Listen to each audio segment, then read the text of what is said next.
Bom dia a todos, é um prazer estar aqui com vocês hoje nesta manhã e inicialmente agradecer o convite do Dr. Carlos, do Dr. Silas e da Biotronic para a gente poder estar passando um pouco da experiência de ressincronização cardíaca. O que foi pedido para eu falar hoje é terapia de ressincronização cardíaca, seleção de pacientes e desfechos. A terapia de ressincronização cardíaca já é um tratamento bem estabelecido na literatura, mas ele foi desenvolvido inicialmente para fazer o tratamento daqueles pacientes que apresentavam insuficiência cardíaca, dissincronismo através de QRS largo, e o objetivo é de que nós conseguimos fazer a estimulação do ventrículo direito e do ventrículo esquerdo simultaneamente. Inicialmente colocando o eletrodo epicárdico no ventrículo esquerdo e depois a via endocárdica nas veias cardíacas. Então, essa é a finalidade inicial da terapia de ressincronização cardíaca. Em relação à insuficiência cardíaca, nós podemos dizer que a prevalência da insuficiência cardíaca no mundo é bastante elevada, com mais de 22 milhões de pessoas sofrendo de insuficiência cardíaca, uma incidência no mundo de 2 milhões de casos a cada ano. E em relação à mortalidade, após o diagnóstico da insuficiência cardíaca sintomática, a mortalidade em 2 anos e meio é de 20% a 25%. E em 8 anos, menos de 15% dos pacientes vão estar vivos. Então é uma patologia com bastante mortalidade. Em relação à prevalência de distúrbios de condução, quando a gente olha a população geral de insuficiência cardíaca, nós temos 15% de transtorno de condução intraventricular. Mas quando nós olhamos aqueles pacientes que apresentam insuficiência cardíaca moderada a grave, já a incidência de transtornos de condução aumenta para em torno de 30%. E qual é a importância deste fato? A gente pode ver aqui num trabalho de 2002 que relaciona a presença do bloqueio de ramo esquerdo com o aumento de mortalidade em 1 ano. Então nós podemos ver em azul todos os pacientes com insuficiência cardíaca e aqueles pacientes aqui em laranja, aqueles portadores de bloqueio de ramo esquerdo. Então nós observamos em relação à mortalidade de 1 ano, a portadores de bloqueio de ramo tem um aumento de 70% da mortalidade total e um aumento em relação à população que não tem bloqueio de ramo de 58%. Então, a mortalidade maior, ela permanece após ajuste para a idade, para a cardiopatia de grave, para a gravidade da ICC e mesmo o uso de medicações. Então, o que acontece num paciente que apresenta bloqueio de ramo, então? Esses pacientes, eles vão apresentar, como vocês podem ver aqui, dissincronia entre o VD e o VE no caso do bloqueio de ramo esquerdo, onde o estímulo elétrico vai chegar tardiamente ao ramo esquerdo. Então, a dissincronia ventrículo direito e ventrículo esquerdo, entre a parede septal do ventrículo esquerdo com a parede lateral e mesmo dissincronia até mesmo átrio-ventricular. Então, a ressincronização cardíaca vai apresentar os seus efeitos através da correção dessas dissincronias, através da melhora do sincronismo intraventricular, atrioventricular e interventricular. Como nós podemos ver aqui, a melhora do sincronismo intraventricular, ele vai se refletir num aumento, numa diminuição do volume sistólico final, e a melhora do sincronismo atrioventricular vai acabar trazendo como benefício uma diminuição do volume diastólico final do ventrículo esquerdo. E essas duas coisas vão trazer o que nós chamamos de remodelamento reverso, com melhora da função e melhora a diminuição do tamanho das cavidades. Obviamente, isso vai se refletir em mortalidade e qualidade de vida para os pacientes. A terapia de ressincronização cardíaca, ela evoluiu por estágios. De 90 até 97, existiram aqueles estudos agudos e poucos estudos observacionais de média duração, para avaliar, primeiro, a melhora mecânica e da energética do coração com insuficiência cardíaca e de sincronia. Foi a fase bem inicial para ver se era possível fazer o procedimento. De 97 a 2000, os trials já avaliavam o efeito da ressincronização na capacidade do esforço, no estado funcional e na qualidade de vida. Também, os estudos, como nós vamos ver para frente, tiveram resultados grandemente positivos.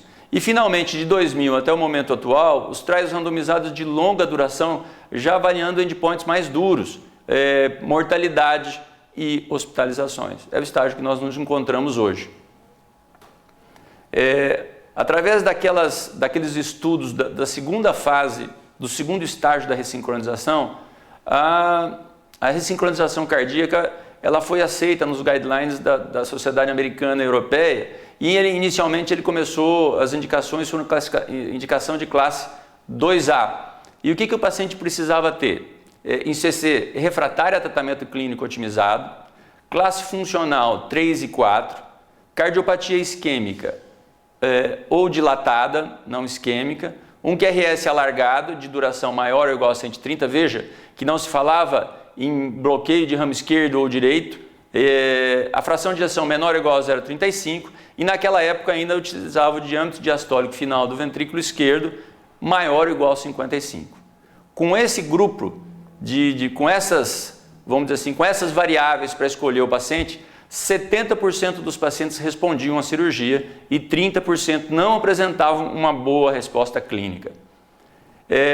Essa escolha do paciente ou daqueles que podem ter uma boa resposta clínica deve ser feita no pré-operatório e todos esses fatores que vocês podem ver aqui, eles influenciam o resultado. Estágio da ECC, etiologia, presença de cicatrizes maiores ou menores, dissincronia mecânica, o grau de regurgitação mitral, sexo, as comorbidades da insuficiência renal crônica, DPLC, a morfologia do QRS, a presença de viabilidade miocárdica e até mesmo o polimorfismo de receptores celulares pode influenciar no resultado. Então, tudo isso a gente deve analisar no momento de escolher o paciente.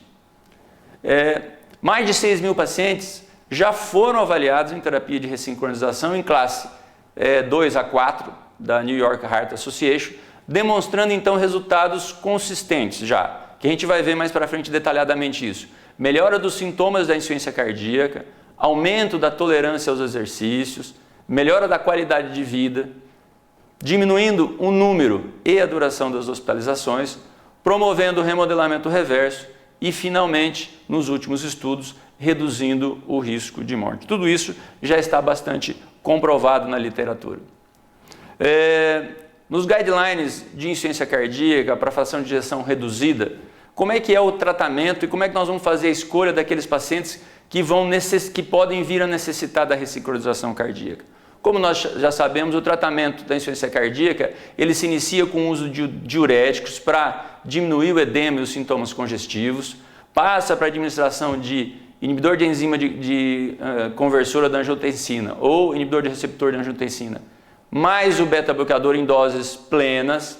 Se o paciente ainda continua em classe funcional 2 a 4, nós devemos adicionar um antagonista da aldosterona e se após a introdução do antagonista da aldosterona, o paciente ainda continua em classe funcional 2 a 4 e a fração de ejeção é menor ou igual a 0,35, é o momento de se tentar, caso o paciente tenha ritmo sinusal com frequência maior que 70, o uso da ivabradina até a dose máxima de 7,5 mg de 12 em 12 horas.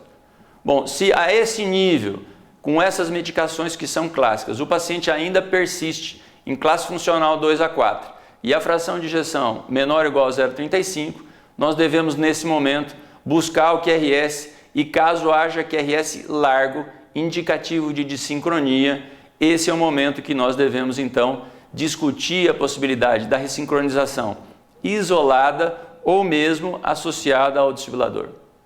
Aqui é só para ampliado para a gente lembrar, então, classes funcionais avançadas, 2 a 4, fração de ejeção menor que 35, o QRS largo, esse é o momento que nós devemos então pensar na ressincronização cardíaca.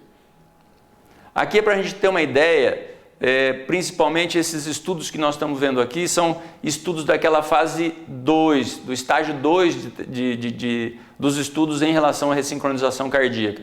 Como vocês podem ver, a maior parte deles, ele incluiu pacientes de classe 3 ou 4, o QRS acima de maior ou igual a 120, grande parte deles em ritmo sinusal, com exceção do MUSTIC AF, alguns com o uso do desfibrilador, mas a maioria no início sem o desfibrilador associado, todos publicados e a maior parte deles o resultado foi positivo a favor do benefício da terapia de ressincronização. O estudo Companion e o estudo CARE-HF, como nós vamos ver mais para frente, Eles também envolvem pacientes em classe 3, randomizaram pacientes em classe 3 e 4, mas com QRS maior que 120 no compêndio e maior ou igual a 120 no CARE, ritmo sinusal também, mas eles já fazem parte daquela fase, da terceiro estágio da ressincronização, dos estudos de ressincronização, onde o endpoint principalmente era a mortalidade total. Os trials, como nós podemos ver aqui, eles na fase inicial dos trials eram trials de crossover, em que o paciente ele passava um tempo com terapia de ressincronização ligada, depois ele ia para um tempo de ressincronização desligada e depois se escolhia a melhor terapia que o doente preferia e seguia o curso do tratamento.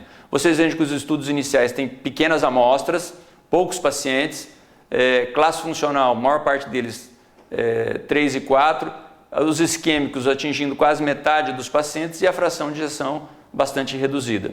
E depois nós entramos, que é a fase que nós estamos dos estudos paralelos, onde um grupo usa a terapia de ressincronização desligada e outro usa a terapia de ressincronização ligada, que é a fase que nós estamos vivendo no momento. Vejam que já o número de pacientes é bastante grande nesses novos estudos.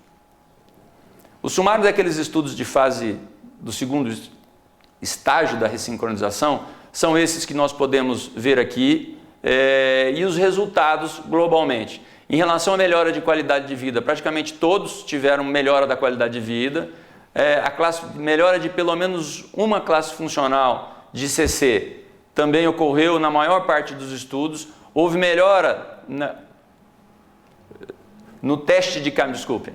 Houve uma melhora no teste, na distância percorrida no teste de caminhada de 6 minutos. Esses eram endpoints menos duros, mas que nortearam aqueles estudos, né? O pico de VO2 máximo positivo, melhor em alguns estudos e melhora também na fração de ejeção naqueles estudos onde a pesquisa da fração de ejeção foi feita rotineiramente. Então, esses estudos embasaram a aprovação em guidelines da terapia de ressincronização cardíaca. Depois nós vamos entrar agora na fase dos estudos que vislumbraram um endpoint mais duro do ponto de vista de internações, hospitalização e da própria mortalidade total. Os principais estudos maiores até em ressincronização, ele avaliou 1.520 pacientes, classe 3 e 4, fração de ejeção menor que 35%, em ritmo sinusal, incluindo pacientes isquêmicos e não isquêmicos, randomizados em 3 braços: tratamento clínico otimizado mais ressincronizador, tratamento clínico otimizado, ressincronizador mais desfibrilador. Como que foi a evolução desses pacientes? Então nós vamos ver, os resultados foram avaliados em 12 meses. Quando a gente vai avaliar os resultados em relação à redução da mortalidade total ou de hospitalização aos 12 meses, o que a gente vai olhar? Que em verde terapia de ressincronização mais CDI, e em laranja só a ressincronização isolada, e em preto aqui embaixo tratamento clínico. Então nós podemos observar que tanto a ressincronização isolada quanto associada ao CDI tiveram uma redução de risco de 20% em média, que foi com P significativo bem significante, mostrando que havia redução de mortalidade total e de hospitalização. Em relação à redução de mortalidade aos 12 meses, somente a terapia de ressincronização associada ao CDI, como nós podemos ver aqui, houve uma redução de 36% de risco. E somente esta terapia mostrando um P significativo. A terapia de ressincronização isolada versus tratamento clínico não atingiu, teve uma redução de risco de 24%, que não atingiu o P significativo. Então, em relação à mortalidade total, só associado ao CDI no estudo compêndio. Um outro estudo de grande porte, e foi o primeiro estudo que avaliou somente a ressincronização isolada comparada com o tratamento clínico otimizado, foi o estudo CARE-HF. O estudo CARE ele avaliou 813 pacientes em classe 3 e 4, fração de ejeção menor que 0,35 e presença de dissincronia. No eletro, se o QRS fosse maior que 150, o que ocorreu em 89% dos pacientes, não precisava fazer nenhum outro método. para randomização. Agora, se o QRS fosse de 120 a 150, era necessária evidência de dissincronia ao ecocardiograma, e isso ocorreu em 11% dos pacientes. Então, os pacientes foram randomizados a tratamento clínico isoladamente ou em combinação com a ressincronização. O CARE foi um estudo bastante importante que mostrou realmente que a ressincronização isolada trazia benefício. Então, em relação à avaliação dos endpoints, dos desfechos, nós podemos ver redução de mortalidade total ou hospitalização cardiovascular aos 29 meses. Nós podemos ver aqui em laranja, aqui em vermelho, uma redução de 37% no risco deste evento, tem menor ocorrência deste evento, no grupo que utilizou a ressincronização. Em relação à mortalidade total, esse foi o primeiro estudo que mostrou, então, em relação aos 29 meses, aqui a ressincronização em cima, uma redução de mortalidade total de 36%. Então, foi o primeiro estudo com ressincronização isolada que mostrou redução de mortalidade. O estudo CARE, ele tem uma fase estendida de 36 meses, onde houve uma extensão de redução de mortalidade, aqui um hazard ratio de 0,60, que dá uma redução de risco de 40% de mortalidade em 36 meses, ampliando o benefício. Então, quanto mais tempo passa, maior o benefício da terapia de ressincronização. Aqui, até agora, nós falamos de classe funcional 3 e 4.